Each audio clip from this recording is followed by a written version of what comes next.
All right, so I want to do a quick overview here of the geography and early development of Rome. This is the information from chapter 32. So I'm going to do a quick overview here and see once what you think. So here we go. So when we talk about the geography of Rome and Italy, a few things we need to remember. It's located on the Italian peninsula. It's shaped like a boot, and it looks like it's kicking a ball, and that island is called Sicily. But the area that we want to focus in on is this area right here in the middle where the black dot is. That is Rome. It's located along the Tiber River, which is another thing that you want to make sure you understand. And then there are some mountains surrounding it, so but that is not the defining factor here. But it's good to know that the Apennine Mountains run along the spine of the Italian peninsula. So make sure you understand where the location is, and then when we look at the greater idea here, we can see where Italy and Rome is in conjunction to other Mediterranean states. So the story of Rome. So we took a look at the mythology versus the history.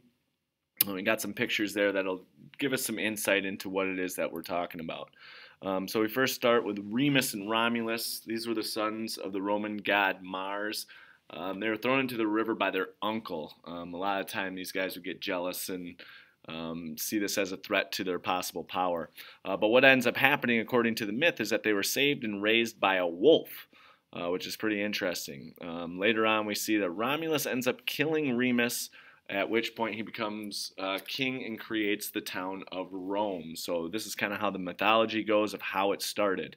But then we take a look at the actual history of Rome. In around 700 BCE, the Latins settled this area near the Tiber River, and there are some questions about who was the first king and things like that, but for all intents and purposes, we need to know that this group of Latins settled near the Tiber River.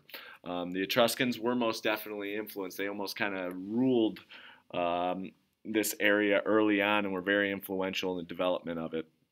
And then we see some Greek settlements that were in Italy that also influenced Roman culture. And what ends up happening is they begin growing along the Tiber River and really start developing into quite a large town, and then eventually the city of Rome. So we see some of the influences here. We'll start with Etruscan engineering. We see the caniculus, which is a trenching system that's used to bring water from rivers to other places. We see how it develops into systems for irrigation and things like that. And then also we see the engineering of the arches. Arches were used in buildings, they were used for bridges, they were used in aqueducts to bring water to the city of Rome. And of course, the Romans always developed it into a bigger, better process as time goes on. And we also see the influence of Etruscan sports. We see slave fighting, and the Romans adopted it and turned it into what we would call gladiator fighting. And then, of course, we see that chariot racing was also a sport that was highly valued by the Etruscans and then the Romans as well. Then we get into the influence of architecture. We see how Greek architecture most definitely influenced Roman architecture.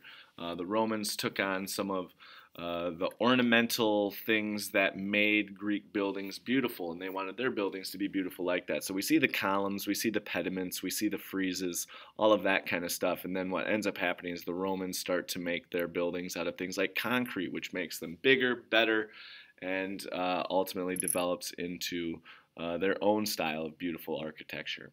Then we see the influence of the Greek language. The Romans, they adapted and modified the Greek alphabet. The Etruscans were the first ones to adopt the Greek alphabet and change it, and then that influenced Rome as well. So the Etruscans and Greeks really were intertwined in this language piece. What they did, we got to remember, they wrote in all capital letters, which was just something that they did. You know, there wasn't much grammar back then, so we see this happening in terms of similarities. And then they took records and things, and they wrote on walls and columns. So if you were going to one of the bathhouses in Rome, they would keep a tally of who owed what, and that was kind of their accounting system.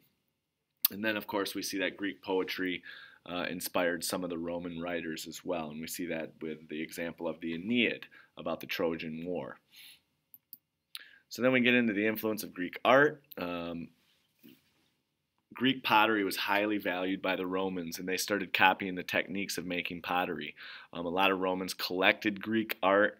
Then we see the development, too, of not only the pottery and things like that, but we see that they started to build Greek-style monuments, and that would be things like the sculptures to the gods and to important people and things like that. But what ends up happening, of course, is the Romans take it to the next level and make their statues and things like that a bit more realistic.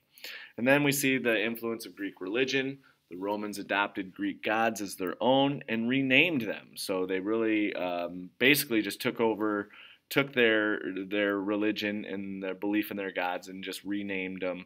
And they were more interested in the rituals really than the stories like the Greeks were. So we see how a lot of the Greek gods and the Roman gods are very similar, just not in name.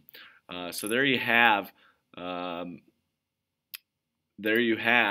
your chapter 32 overview. Use this as a review and you should be good to go. All right.